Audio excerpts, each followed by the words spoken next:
if AI did a lot of the heavy lifting, you need to know what's actually yours. And I'm using ChatGPT in the title because that's the tool a lot of businesses think of first. But this issue is way bigger than ChatGPT. Whether you use ChatGPT, Grok, Gemini, Claude, Copilot, or another AI tool, the real question is the same. If AI helped you build your product, what do you actually own? Because I built it fast and I own it defensibly are not the same thing. In this video, I want to break down where founders are getting confused, what real ownership confidence looks like, and red flags to watch for, and a practical framework to help you think clearly if AI tools help build the valuable parts of your business. I'm Rich Goldstein, and let's dive in. The confusion founders have right now makes perfect sense. They're using tools that feel powerful, responsive, and in many cases, surprisingly capable. So naturally, they start treating these tools almost like members of the team. Sometimes like a writer, sometimes like a strategist, sometimes like a developer or a creative partner, sometimes even like a product assistant. And that's where the confusion starts. Because an AI tool is not the same thing as an employee, not the same thing as a contractor, it's not the same thing as a co-founder, and it's definitely not the same thing as clear ownership. But founders start thinking in ways like this. I asked for it, so it's mine. I paid for the tool, so the output is mine. I edited it, so now it's fully mine. We shipped it, so now it's an asset. No one else would have created it exactly like this, so it must be unique. That kind of thinking is common right now. But it's also where people start blurring important lines. Because founders are collapsing 4 different questions into one. First, can I use it? Second, do I own it? Third, can I protect it? Fourth, is it actually defensible in my business? Those are 4 different questions, but a lot of founders are treating them like one big yes. They think, if AI helped me make it, then I can use it. If I can use it, then I own it. If I own it, then it's protectable. If it's protectable, it must be defensible. That's where the reasoning starts to fall apart, because usability is not the same as ownership, ownership is not the same as protection, and protection is not the same as defensibility. That distinction matters. And the reason it matters is because AI creates momentum fast. When founders move quickly, see output instantly, and turn ideas into real business materials in hours instead of weeks, they naturally feel like they've created value. Sometimes they have, but sometimes what they've really created is speed, not defensibility. That's where the subtle mistake is. The clever founder question is not just, did AI help me build this? The better question is, where does the real value live now? Is it in the raw output? Is it in the way your team selected, refined, structured, and implemented it? Is it in a business system, a workflow, customer insight, proprietary data, a protectable invention? Because if you're looking for ownership confidence in the wrong place, you may be building the company on top of assumptions you've never really tested. And that's exactly what a lot of founders are doing right now. So let's talk about the difference between ownership confidence and wishful thinking, because this is where the smart founders start separating themselves from everyone else. Wishful thinking sounds like this. We paid for the AI tools, so what came out belongs to us. We used original prompts, so the results must be original too. We changed some things, so now it's clearly ours. We used AI to build the product faster, so obviously the company owns the result. No one else would put these things together exactly like this. That's what wishful thinking sounds like. It's not precision, it's not strategy, and it's definitely not the same as ownership clarity. Ownership confidence sounds very different. Ownership confidence sounds like this. We know exactly where AI was used. We know where meaningful human contribution happened. We know which parts of the business are useful, which parts are valuable, and which parts are actually defensible. We're not confusing output with ownership. We're not confusing convenience with a moat. This is a completely different mindset. Ownership confidence is not a feeling, it's a clarity. It's knowing that what the tool helped with is what the humans actually created, where the real value sits, and what part of the business is worth protecting. And this is where founders need to level up their thinking.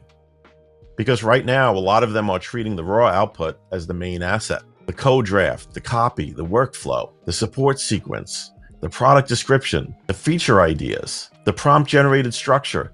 But in many cases, that raw output is not the most valuable part. The real value may be in the selection, the refinement, the combination, the implementation, the testing, the business logic, the system built around it, the customer insight behind it, the proprietary process, the human judgment laid on top, or the invention embedded in how something actually works. That's where things get more sophisticated. And when you start thinking that way, you stop asking, did AI make this? And you start asking, what exactly did AI help with? And what part of this is actually company owned and defensible? That's a much smarter question.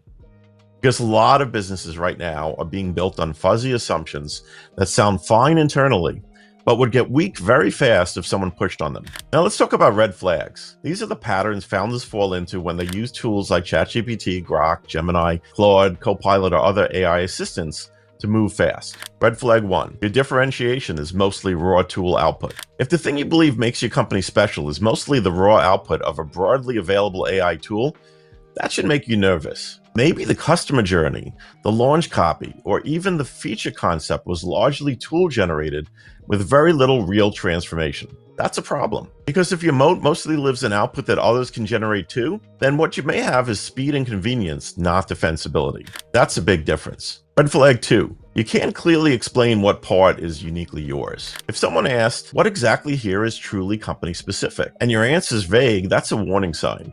You want to be able to point to the human contribution, the structure, the refinement, the implementation, the system design, the protectable piece, the proprietary process, the internal know-how, the invention, if there is one. If you can't explain where the company-specific value begins, then your ownership story may be weaker than you think. Red flag 3. You're confusing usability with ownership. Just because you use something in your business doesn't mean you own it in a strategically meaningful way. And just because it helped you launch faster doesn't mean it gives you lasting leverage. That distinction is where many founders get blindsided. Red flag 4. You never documented how things were built. A lot of founders are moving so quickly that they're not keeping good records of what came from AI, what came from humans, what got revised, what got implemented, and what became a core part of the business. That might not feel urgent early on. Later, it matters a lot. Because if your team ever needs to explain how something was created, where the value lives, what your team contributed, or what's actually protectable, fuzzy records make everything weaker. Red flag 5. You outsourced key differentiation to the tool. This is the biggest one. If the core thing that's supposed to make your company different was largely handed off to a general purpose AI tool, then you need to ask a very honest question. Did we build a real asset?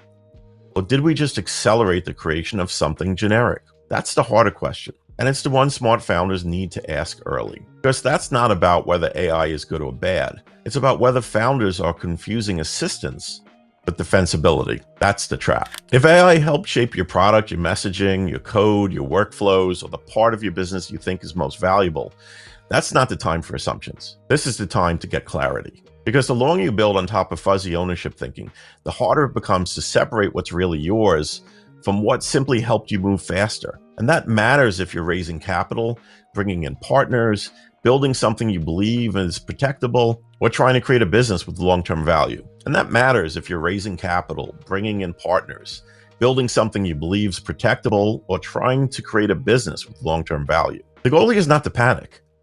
The goal is not to stop using AI. The goal is to understand what the company actually owns. So let me give you a practical framework. I call it this: use, own, protect, defend. Those 4 words help you separate speed from strategy. Step 1, use. Start with the most basic question. What did AI tool actually help you do? Be specific. Did it help with brainstorming, writing, research summaries, coding, feature ideas, workflow design, customer support scripting, naming, brand messaging, internal operations, documentation, product logic? You can't get clear on ownership if you're vague about where AI actually touched the business. And a lot of founders are vague here. That's a mistake. Map it out. Not because AI is bad, because unclear inputs create unclear ownership thinking. Step 2, own. Next question. What did humans meaningfully contribute? That's where the analysis gets better. What original concepts came from the team? What choices did people make? What did they reorganize, refine, improve, or discard? What structure came from human judgment? What implementation decisions were made internally? What practical know-how was added? What invention, logic, process, or business-specific layer did humans create on top of output? Because the more clearly you could identify meaningful human contribution, the stronger your ownership story usually becomes. And again, this is not about text. It could be system architecture. It could be workflow logic. It could be system design. It could be customer adaptation. It could be integration. It could be the human refinement that occurs over time. Whatever it is, Hopefully, it's an actual inventive step. Step 3, protect. Now ask, what part of the value is actually protectable? This is where founders often get sloppy again. They look for protectability in the most visible output instead of asking where the real value actually lives. Maybe the protection value is in an invention. Maybe it's in a workflow that should be kept secret. Maybe it's in proprietary internal systems. Maybe it's in human-created material. Maybe it's in contracts, assignments, or company structure. Maybe some of it's not protectable in the traditional IP sense at all, but it's still commercially useful. That's fine. The point is not to pretend every useful thing is automatically protectable. It's to identify clearly what's worth protecting and what's simply helpful. And if there's something genuinely innovative, genuinely differentiated, and genuinely company-specific, then that's where serious IP thinking starts to matter. That's where patent strategy may matter. That's where real legal clarity becomes valuable. Step 4, defend. Finally, ask, what can the company actually defend? Not just use, not just point to, defend. Can you explain where the unique value lives? Can you explain what's company specific? Can you show what the humans contributed?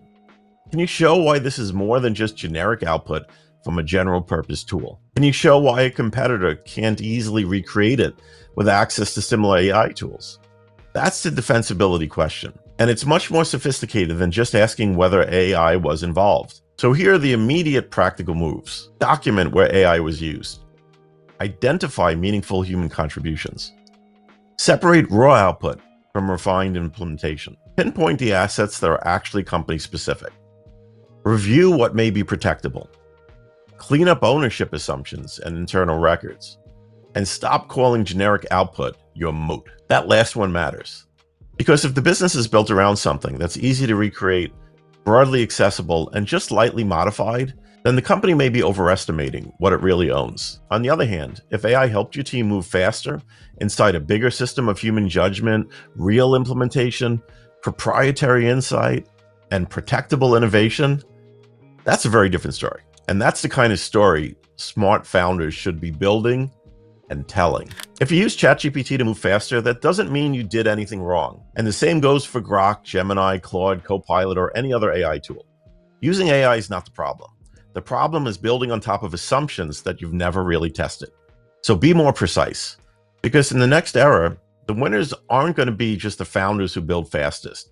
They're going to be the founders who know exactly what they built, what part's actually theirs, and what's worth defending. If you want help getting clarity on that, reach out. And if this helped you think more strategically about AI, ownership, and defensibility, subscribe to the channel, because that's exactly what we're here to talk about.